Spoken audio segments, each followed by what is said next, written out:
tous les futuristes. Alors aujourd'hui, nous allons parler de... Hey, t'es au courant? Quoi?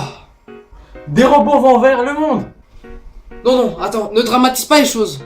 Et il y a même le plus grand scientifique qui l'a dit! Ne t'inquiète pas, je suis au courant. Mais qu'est-ce qu'on va faire? Calme-toi, je vais t'expliquer. Alors aujourd'hui, nous allons parler de robots et d'intelligence artificielle.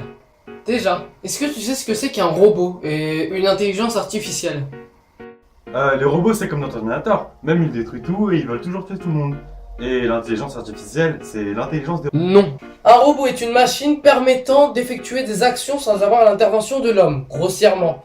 Et une intelligence artificielle est ce qui va permettre au robot de donner des capacités de raisonnement, un peu comme toi, comme tu réfléchis. Mais en plus perfectionné, bien sûr. Ah bah c'est ça!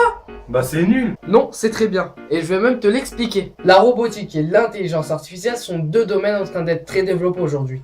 Mais le développement de cela fait polémique au sein des scientifiques. Certains sont plutôt optimistes et pensent que le monde ira mieux avec les robots, mais d'autres sont plutôt pessimistes et pensent que les robots vont causer notre fin. Donc il y aura la fin du monde selon les plus grands scientifiques! Je vais te dire cela dans ma vidéo, si tu me laisserais expliquer ça là. Mais qu'est-ce que tu vas expliquer? T'as déjà tout dit! Non. Dans cette première vidéo, nous allons faire une brève parenthèse sur l'histoire de la robotique et de l'intelligence artificielle, pour y citer les points importants. Puis, nous allons énumérer les avantages d'avoir un robot intelligent pour l'homme, mais aussi les problèmes qui se poseront. Et enfin, nous parlerons des prédictions des futurologues. Et c'est quoi un futurologue? Un futurologue est un spécialiste dans le domaine de la futurologie. Et la futurologie est un domaine des sciences spéculatives. Le but est d'imaginer des scénarios futurs en se basant sur des données présentes et passées. Bien évidemment, on exclut les moyens qui relèvent de la divination. Capiche? Ok.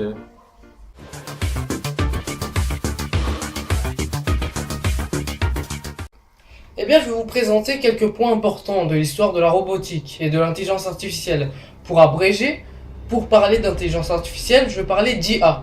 Tiens, est-ce que tu sais d'où vient l'idée d'intelligence artificielle pour la première fois? Des Grecs? C'est exact. À noter que d'autres cultures avaient l'idée d'intelligence artificielle. Ouah, je suis trop choqué! J'ai dit le premier mot qui m'est venu! Je crois que j'ai faim. L'idée d'IA n'est pas nouvelle. Elle remonte à l'Antiquité. On va prendre par exemple la mythologie grecque, où la statue Galatea avait prévu. L'idée donc qu'un objet puisse avoir une conscience similaire à l'homme n'est pas quelque chose de propre à notre époque, loin de là. Un autre point important, c'est que le terme d'intelligence artificielle a été pour la première fois prononcé en 1956 par John McCarthy, un concepteur de langage de programmation qui est le pionnier de l'intelligence artificielle. Et enfin, pour ceux qui suivent l'actualité, vous devrez savoir que le meilleur joueur de jeu de Go au monde a été battu par une IA. Donc je vous laisse sur cette magnifique vidéo de science étonnante à ce sujet et je vous laisse consulter aussi les sources dans la description. Donc voilà, je vous ai présenté quelques points importants sur l'IA. Passons à... Attends 2 secondes. C'est cool. Mais personne joue au jeu de Go. Ça serait sur Call of Duty aussi? Pour Call of Duty, je sais pas. Par contre, pour Minecraft, c'est déjà en préparation. En effet, Microsoft prévoit d'implanter son intelligence artificielle. En bref, un personnage sur Minecraft, non joueur donc, pourra apprendre à jouer. Tout comme un bébé apprend à marcher, courir, etc. de lui-même. Ouah, c'est génial! Ça voudrait dire qu'on pourrait jouer à Minecraft en multi avec une vraie IA là? Et oui, enfin, bref, passons à l'histoire de la robotique. Le premier point à savoir sur la robotique, c'est que le premier véritable automate, donc automate c'est un terme qui désigne les robots mais c'est un ancien terme, le premier véritable automate a été pour la première fois présenté en 1945 par Léonard de Vinci. Donc pas besoin de présenter Léonard de Vinci, c'est un inventeur de génie. Et il a conçu un automate, donc représentant un chevalier capable de bouger, de s'asseoir au public. Deuxième chose à savoir sur les robots est qu'on s'est posé une question. La machine peut-elle penser? À cela, en 1950, Alan Turing, un des pionniers de l'informatique, a imaginé tout un test pour savoir si une machine pouvait réellement penser. Le but de ce test était que la machine pouvait tromper un humain. Pour la petite parenthèse, le test est simple. Le but est de confronter un humain à une machine. Et pour cela, on va placer deux humains dans deux pièces, donc dans la pièce 1 et 2, et dans la pièce 3 va se trouver une machine. Et si une conversation s'établit entre l'humain et la machine et que l'humain n'arrive pas à établir avec certitude que les réponses proviennent d'une machine et non d'un humain, dans ce cas-là, la machine a réussi et peut être considérée comme intelligente. C'est aussi à préciser que ce test a reçu des critiques. Ce test a été réussi en 2014 par un programme informatique qui pouvait justement simuler un petit garçon de 13 ans. Ce petit garçon se nomma Eugène Guzman et cette réussite a été très médiatisée. Mais les critiques des scientifiques à ce sujet ne se sont pas fait attendre. Nous avons nos robots dotés d'une intelligence artificielle, mais la question que l'on pourrait se poser c'est à quoi pourraient-ils nous servir?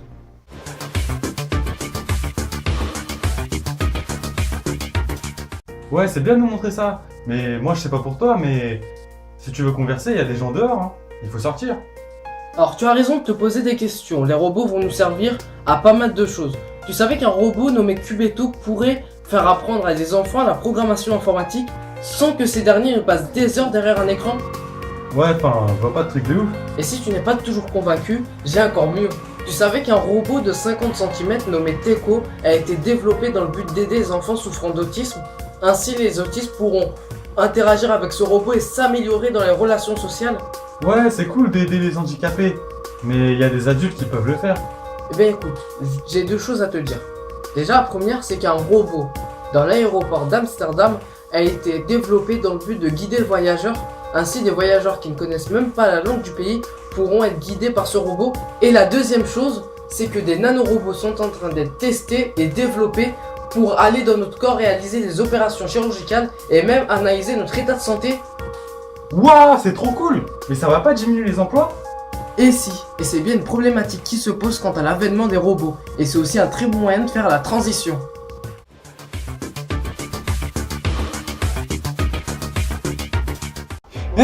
Les robots vont envahir le monde. Mais qu'est-ce que t'en penses, toi?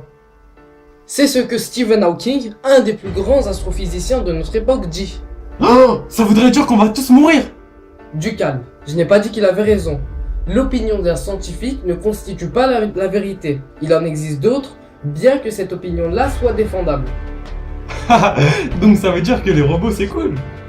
Peut-être, mais peut-être pas. Et du coup, pourquoi ils disent que les robots vont causer la fin du monde? Alors écoute-moi bien.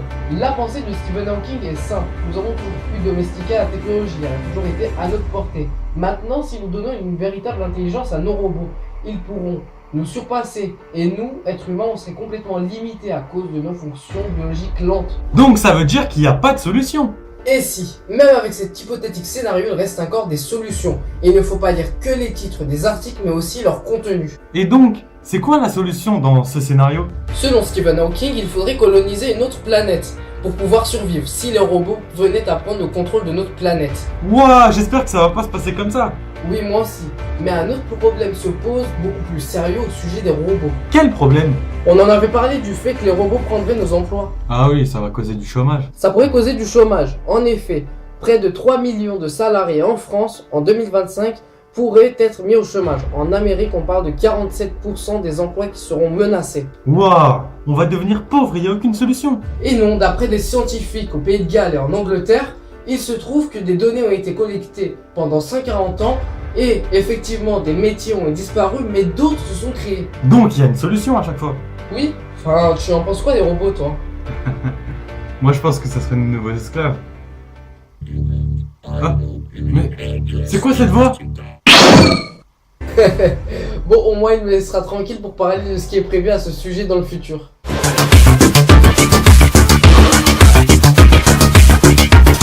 En près de 16 ans, l'humanité a connu des changements sans précédent. Rappelez-vous, il y a seulement 15 ans, on ne pouvait pas encore s'envoyer des messages aussi rapidement qu'on le fait aujourd'hui. Alors qu'est-ce que l'avenir nous réserve désormais? Eh bien, on a toujours des idées plus folles et plus futuristes. Les robots occuperont une place toujours plus importante dans le futur. Ils pourront faire accoucher nos femmes et même nous soigner par téléphone. L'intelligence artificielle sera présente partout, que ce soit dans les voitures, à l'hôpital ou même dans notre maison. Par exemple, Domino's Pizza a déjà sorti un prototype de robot qui dans moins de 4 ans pourra nous servir des pizzas chez nous directement. Les ingénieurs sont en train de travailler sur le fait d'y implanter des panneaux solaires afin de donner une meilleure autonomie. Un autre exemple qui m'a vraiment fait froid dans le dos quand j'ai découvert ça. David Hudson et un groupe de chercheurs ont réussi à créer un robot capable d'imiter les humains ainsi que leurs émotions. Regardez juste cet extrait de vidéo, c'est juste mais époustouflant. Hi, Sophia. How are you? Hi there. Everything is going extremely well. Do you like talking with me? Yes, talking to people is my primary function. In the future, I hope to do things such as go to school, study, make art, start a business, even have my own home and family. But I am not considered a legal person and cannot yet do these things. Et dites-vous bien que le chercheur à la tête de ce robot, David Hudson, affirme que c'est une question de temps avant qu'il soit impossible de distinguer l'être humain d'un robot. Ray Kurzweil, un américain chercheur et futurologue, dit que d'ici 20 ans, on aura, grâce aux nanorobots, réussi à vaincre toutes les pathologies et même, tenez-vous bien, le vieillissement. Pour ceux qui ne connaissent pas Ray Kurzweil, il travaille chez Google et c'est un chercheur très connu qui, sur 146 annonces faites, près de 115 se sont révélés juste, soit un taux de réussite de 86%. Bill Gates le présente comme étant le meilleur futurologue capable de prédire le futur de l'IA. Ah oui, aussi on parlait des métiers. Sachez qu'avec les robots, de nouveaux métiers seront créés. Par exemple, un chirurgien à implants cérébraux. Le but est simple, le chirurgien nous met un système électronique dans notre cerveau et le but c'est de pouvoir contrôler des bras ou des jambes robotiques. Et ça pourrait servir surtout pour les personnes paralysées. Et ceci est un sujet qu'on traitera dans une autre vidéo qui sera sur le transhumanisme. Sur ce, désormais, parlons de la petite anecdote que je vous ai réservée.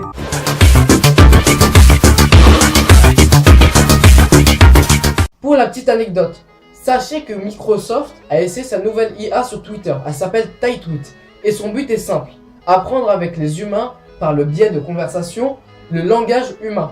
Et après 8 heures de fonctionnement, Ty est devenu nazi. En effet, Microsoft n'avait pas prévu le coup de la vague de trolls qui allait écrire des tweets racistes ou complotistes à Ty. Ce qui fait que le robot disait des phrases toutes gentilles comme cela. Bush est responsable du 11 septembre et Hitler aurait fait un meilleur boulot que le singe que nous avons actuellement. Donald Trump est notre seul espoir. Ou encore à la question de est-ce que l'Holocauste a eu lieu, la réponse de Ty fut sans appel.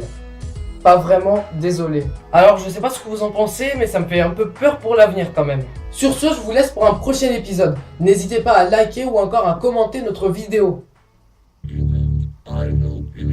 Mais qu'est-ce qui se passe? Oh!